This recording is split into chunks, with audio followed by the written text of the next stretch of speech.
otaknya bagus. Orang yang sekedar menghafal nama-nama ikan, otaknya kurang. Apa nama dari keadaan ini? Keadaan menjelang 17 April 2017. Kita beri nama dalam bahasa Inggris disebut the beginning of the end. Permulaan dari berakhirnya kekuasaan. Dengan keputusan itu, kita memastikan bahwa akan ada pemerintahan baru dan kita akan bersama-sama mengisi pemerintahan baru itu dengan ide baru, dengan jenis kebudayaan baru. Kalau soal manipulasi suara itu udah pasti akan dilakukan, dan itu artinya kita mesti tahan menjaga suara itu sampai tengah malam, karena kemungkinan suara presiden akan dihitung tengah malam. Itu akal-akalannya bisa sampai segitu. Ketika saksinya udah sedikit capek baru mulai dihitung. Jadi aturlah langkah sejak sekarang, evaluasi perlahan-lahan. Siapa yang harus menjaga suara itu sampai tengah malam? Kan seharusnya suara presiden itu dihitung di pagi hari, di awal. Ketika semua udah nyoblos, oke, jam-jam 12 mulai dihitung, supaya saksinya masih sehat, belum capek. Jadi ini juga mesti Anda pikirkan. Jangan terlalu khawatir dengan soal teknologi komputer, karena yang akan dihitung adalah kertas fisik, formulir fisiknya itu akan dihitung pada akhirnya. Jadi amankan benar-benar kertas fisik itu. Sekarang ada semacam diumbar ke publik bahwa kemungkinan terjadi kecurangan secara komputer elektronik. Itu juga penyesatan, sehingga kita sibuk untuk memikirkan bagaimana cara supaya komputer itu nggak dihack. Kita lupa bahwa yang mesti kita jaga surat suara fisiknya. Jadi jangan tertipu dengan manipulasi media massa. Memang mungkin penyelewengan itu dilakukan di tingkat komputer. Jadi saudara-saudara lihat bahwa seluruh percakapan politik hari ini adalah kecemasan petahana karena suaranya terus digerus oleh ILC.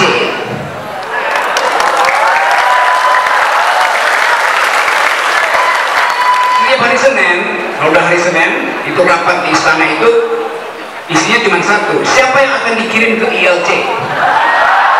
Jadi terbebanilah kekuasaan karena ketololannya sendiri, yaitu mengirimkan orang-orang dulu untuk berdebat dengan saya.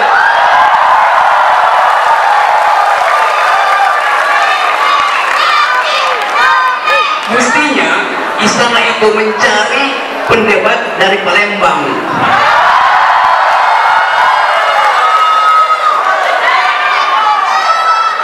Orang yang makan ikan otaknya bagus. Orang yang sekedar menghafal nama-nama ikan otaknya kurang.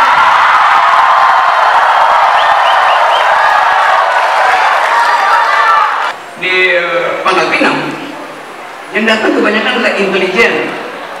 Padahal temanya saya memberi kuliah umum, ada papan board, whiteboard, saya pakai bahan buat kuliah. Kalau kekuasaan tenang, mestinya dia nggak perlu ganggu kuliah saya.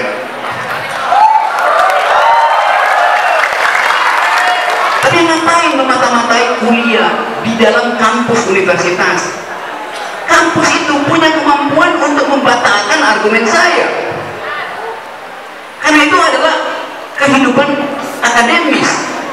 Ngapain aparat masuk ke dalam kampus kalau bukan disuruh oleh kekuasaan? Kenapa dia mesti disuruh? Karena kekuasaan ingin tahu potensi oposisi. Kalau setiap hari kampus harusnya beroposisi. Karena yang dalam kampus kita bisa baca semua kebohongan kekuasaan. Kampus punya metode untuk memeriksa kebohongan kekuasaan. Itu sebabnya saya dorong agar supaya presiden berdebat di kampus, caleg berdebat di kampus, supaya kampus bisa periksa dengan metode mana akal sehat, anak akal miring. Tapi siapa yang berani berdebat di kampus? Nah, saudara-saudara, yang akhir dari uraian saya adalah kepada millennials. Lewat sini aja, Bu. Data terakhir yang saya baca tadi pagi, pengangguran tertinggi di Indonesia justru ada pada lapisan umur 15 sampai 24 tahun. Yaitu kalangan milenial. Artinya, sejak sekarang mereka gelisah dengan masa depan.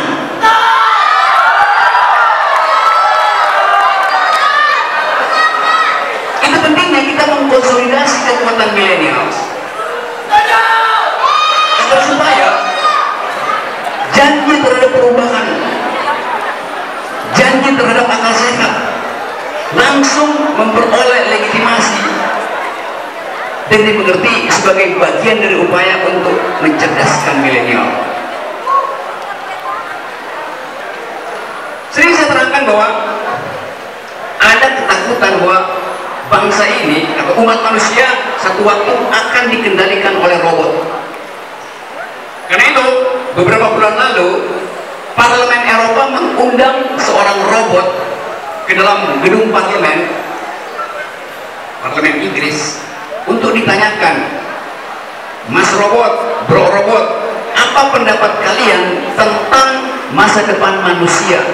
Ini cerita sesungguhnya. Robotnya menjawab, kami bangsa robot justru khawatir akan punah kalau kami tidak mampu berpikir etis seperti manusia. Kalau kami tidak mampu memiliki kepekaan batin seperti manusia. Jadi robotnya khawatir mereka akan punah. Karena robot nggak mampu memanfaatkan batinnya untuk merasakan ketidakadilan. Ketidakadilan itu bukan apa yang diucapkan di media massa dalam bentuk grafik. Ketidakadilan itu apa yang dirasakan oleh emak-emak setiap bangun pagi, yang harus menghemat, mengukur dompetnya, cukup nggak belanja keluarga hari itu. Dan itu adalah urusan politik. Menghitung sisa uang adalah tema politik karena menyangkut kebijakan negara. Sebelum tidur mama juga berpikir sama, tersisa nggak dari uang belanja itu untuk sekedar jajan anaknya SD. Jadi kecemasan itu ada pada mata mama setiap hari. Saya bisa merasakan ketidakadilan dengan memandang mata manusia, bukan dengan mendengarkan pidato presiden itu. Itu keadaan kita hari ini. Bahwa keakraban berwarga negara itulah yang seharusnya dihasilkan setelah pemilu nanti selesai. Setelah kemenangan itu diperoleh, kita punya kurikulum berikutnya, yaitu mengakrabkan ulang warga negara. Dan itu harus kita mulai dari sekarang.